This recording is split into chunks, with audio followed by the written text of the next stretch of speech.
दरम्यान सीआयडीचे अपर पोलीस अधीक्षक केजकडे रवाना झालेले आहेत।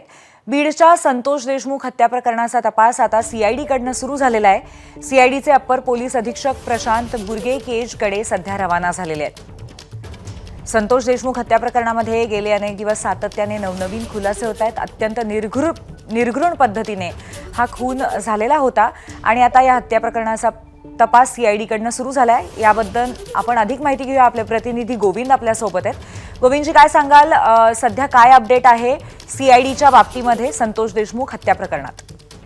मसाजोगचे सरपंच संतोष देशमुख यांच्या हत्येनंतर हा तपास सीआयडीकडे वर्ग झालाय आणि केवळ हा एकच नाही तर एकूण 3 प्रकारचे गुन्हे दाखल झाले होते केजमध्ये। त्यातला पहिला जो गुन्हा होता तो अर्थात संतोष देशमुख यांच्या हत्या प्रकरणाचा होता।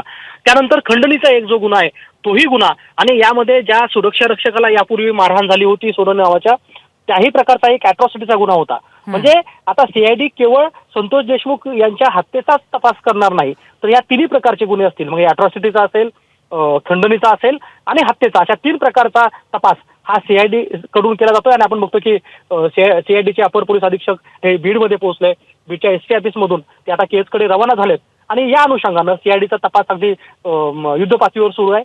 अर्थात हे सगळे क्लब एकमेकाशी गुन्हे असल्यामुळं एकत्रित या गुन्ह्याचा तपास होताना आपल्याला पाहायला मिळतोय। पूर्वे धन्यवाद गोविंद आपण दिलेल्या माहितीबद्दल। तर फक्त संतोष देशमुख यांचं हत्या प्रकरणच नाही तर त्याचबरोबर सुरक्षा रक्षकाला झालेली मारहाण आणि शिवाय खंडणीचे आरोप जे आहेत या सगळ्याच गोष्टींचा सखोल तपास आता सीआयडीकडनं होणार आहे आणि त्या संदर्भात अप्पर पोलीस अधीक्षक प्रशांत बुर्गे हे बीडला पोहोचतायत।